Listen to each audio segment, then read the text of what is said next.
Welcome to Bombastic Nation and Ting and Ting and Ting.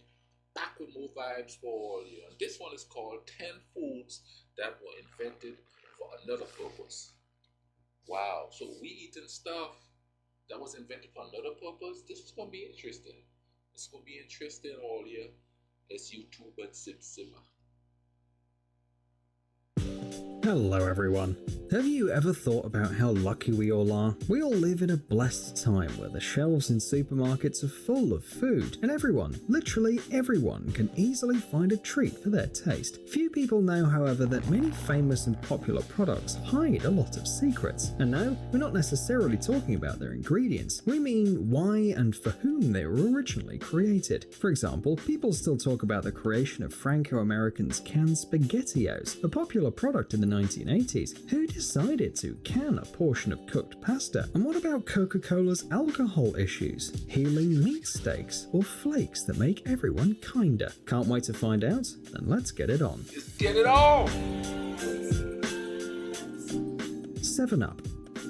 It's a little hard to believe, but the first product we're going to talk about today will celebrate its anniversary in just 9 years. In 1929, it will be 100 years since it was first prepared. The Howdy Corporation, founded by Charles Liper Grigg in 1920, originally specialized in the production of orange-flavored drinks. However, there was already a popular orange soda on the market, so he had to come up with something new to increase sales. Thus, in 1929, Grigg thought of creating a refreshing drink that would taste like lemon and lime. The resulting product was unlike any other drink and quickly gained popularity. However, at that time, almost 100 years ago, it was not called 7-Up, but bib label lithiated lemon lime soda, and it only got its current name by 1936, and it's time you learned about its main secret. The drink was wildly popular, not just because of its unusual taste. The fact is that originally, 7-Up contained lithium citrate. Today, this mood stabilizer is used by doctors to treat manic states and bipolar disorder. Previously, there was a popular belief that lithium dissolves uric acid, which causes a huge number of diseases. For this reason, lithium citrate was a popular additive. Well, 7-Up, or rather its predecessor, was sort of a medicinal drink. It wasn't until 1948 that the substance was removed from the beverage after its use was banned in the US. Oh wow! Graham crackers.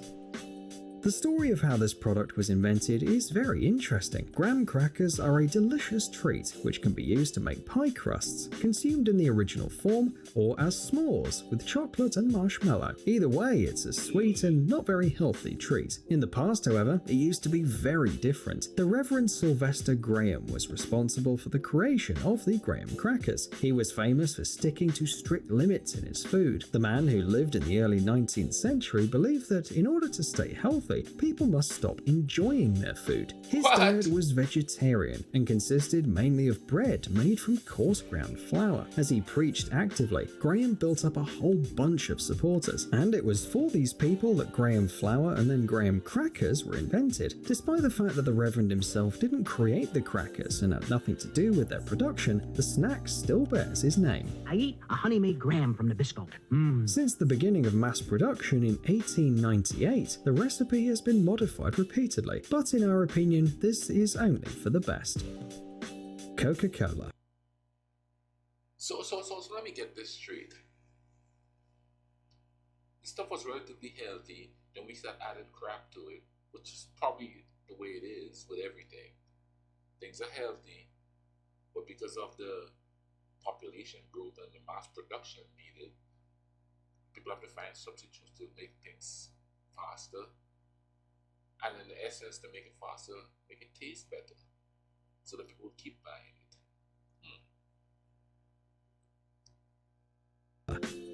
The most popular non-alcoholic drink in the world has more secrets than you think. It is generally believed that Coca-Cola was created on May the 8th, 1886. However, this is only true if we're talking about the classic version of the drink. In fact, Coke's history started even earlier, around 1863. It was then that the French alchemist Angelo Mariani developed the recipe for coca wine. This alcoholic beverage was created from coca leaves and was extremely popular. Even famous personalities Personalities such as Jules Verne, Alexander Dumas, and Sir Arthur Conan Doyle were fond of it. At the same time, there was a pharmacist named John Stith Pemberton who lived in America. He was involved in the Civil War, during which he became a morphine addict. In an attempt to find a cure for it, he came across information about coca wine. Pemberton came up with the idea of creating his own version of the magic beverage, and that's how Pemberton's French wine coca appeared. The product was marketed as a cure-all for many diseases: nervous disorders, physical and mental exhaustion, constipation, headaches, nervous breakdown, impotence, and of course, morphine addiction. It was miraculous. Soon, however, the recipe had to be changed. The temperaments movement in 1886 led to the appearance of a non-alcoholic version. However, before becoming the drink that we all know and love, Coca-Cola went through a lot of transformations. After all, it was originally patented as a cure for nerve disorders. Cornflakes. Wow, that's so true because okay, being from a small island, everything sort of gets there later. You don't get all the good stuff right away. And a lot of the drinks and stuff that I drank when I was a kid was considered a tonic. So this is not surprising to me. And also, I'll be honest with you, nothing tastes the same as when I was a kid. And I don't think it's because I grew up and my taste changed. I think it's because the recipes changed and everything. You don't taste the same. Even Coca-Cola don't taste the same. Nothing tastes the same. I don't know if we use different recipes there or what is going on, but nothing tastes the same. It doesn't. Oddly enough, this simple and delicious breakfast is related to Reverend Graham, the one we mentioned before. Cornflakes were distributed under the brand Kellogg's Cornflakes and marketed as part of Graham's diet. According to the creators' beliefs, they had the ability to reduce indigestion and even fix morally destructive behavior. It all started in the late 19th century. Graham's vegetarian movement was taking over the country, and his followers were actively experimenting with different kinds of grains. The idea was straightforward then, creating new, more affordable and cheaper food that would be aligned with the Reverend's commandments. Cornflakes, however, were not the result of trial and error. To be honest, it was a completely accidental invention. On May the 31st, 1895, John Harvey Kellogg and his younger brother Will Keith Kellogg were working with wheat. The men boiled the grains, left them to cool, and went to the health resort where they worked as caretakers. When the men returned, they found that the wheat had turned hard. Since the brothers didn't have much money, they didn't throw it away. The men rolled it out, hoping to get some kind of dough sheet. To their greatest surprise, the result was some delicate flakes. The brothers then toasted them, fed their patients, and very soon the new dish became popular in the sanitarium. After experimenting with other grains, the Kellogg brothers eventually realized that corn was the best option. In 1907, the product was introduced to the general public. However, in order to make cornflakes appeal to everyone, they decided to sweeten them, and that's how the popular breakfast came into being. Wow. Dr. Pepper.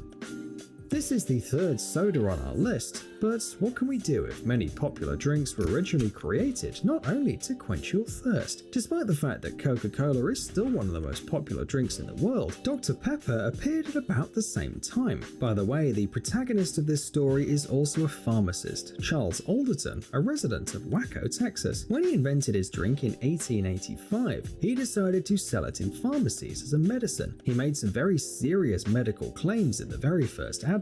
According to him, Dr. Pepper could improve digestion, give you strength, make people more energetic and active. It sounded like a nice tonic drink. Nothing of it was true, of course. However, because of the large amount of sugar in the drink, people did feel a small rush of energy. Salisbury steak.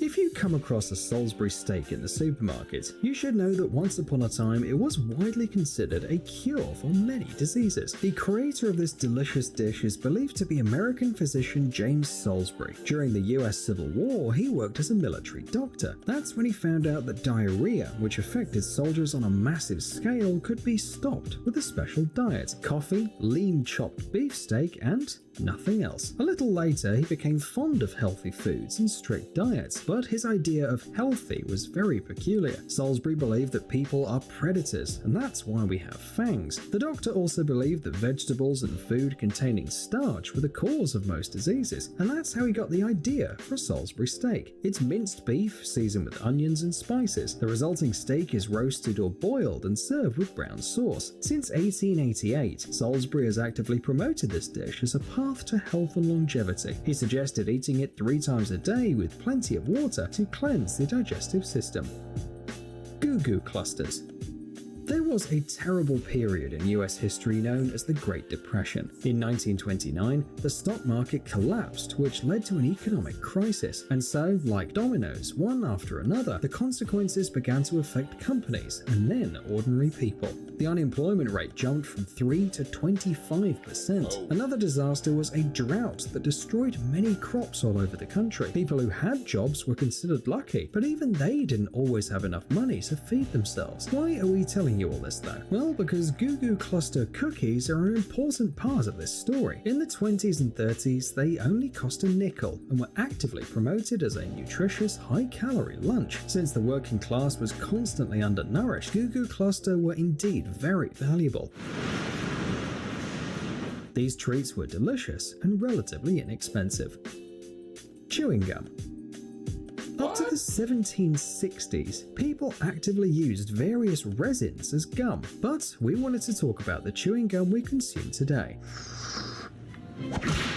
It all started when Mexican General Antonio Lopez de Santa Anna fled to New York, taking a large number of chicle with him. Chicle is a natural gum harvested from Mesoamerican trees. The general sold the chicle to New York inventor Thomas Adams. He tried to use it to create a replacement for rubber, but none of his attempts were successful. Then Adams remembered the general's habit of chewing chicle and tried to make a chewing gum out of it. The first batch of chewing gum was sent to the stores in 1871, and surprisingly, sold out almost immediately. Thomas Adams continued manufacturing it, learned how to add flavors, and so gradually his chewing gum conquered the world.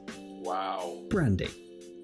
The history of this strong drink is closely linked to the history of wine. The fact is that in the 17th century, merchants didn't transport wine in the most usual way. Before transportation, excess water was removed from the drink. Needless to say, it reduced in volume. This was a great idea because, first of all, it was easier to transport it, and secondly, trade taxes were reduced. It was very easy to return the wine to its original state. You just had to add the same amount of water. Traders did this for quite a long time, until at one moment something went wrong, so to say. Someone drank the concentrated wine and realized that after being stored in a wooden barrel, it tasted much better than wine. That's basically how brandy was created. Since then, grape wine has been distilled not for transportation, but to produce this spirit. However, brandy has another chapter in its story as well. It was first produced in France in 1313. However, it was used exclusively as a cure. Doctors called it the water of life. Cheese puffs. The last product we're going to talk about today is cheese puffs. Turns out they also appeared by accident. Strange as it may seem, it all started at an animal feed factory in the 1930s. Corn kernels were actively ground and flaked here using large industrial machines. One day, Edward Wilson noticed something strange. The waste corn powder blew up from the heat, turning into unusual puffs. After some experiments, he managed to create a snack, and it wasn't actually that hard. He only had to add spices. It's not easy being cheesy. Psst, dude, are you looking for new technologies and great gadgets? Wow, that's crazy. That is crazy. But not surprising, a lot of things that were meant to be tonics or medicines end up being snacks. And a lot of that stuff was invented or come about by accident. I assume that a lot of things that humans have invented or created actually happened by accident, and then they give it to somebody and said, hey, he is an inventor of this, you know what I mean, when he just go, oh, there it is. Anyway, thank you guys for watching this with me. Keep watching, because I'm going to keep watching myself too. I'm going to keep watching. I'm helping you here.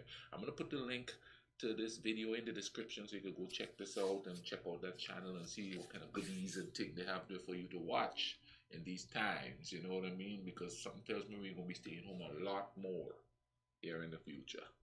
So I'm gonna keep pumping out these videos so you guys could relax and YouTube and simmer. All right, take care of each other. Cool runnings.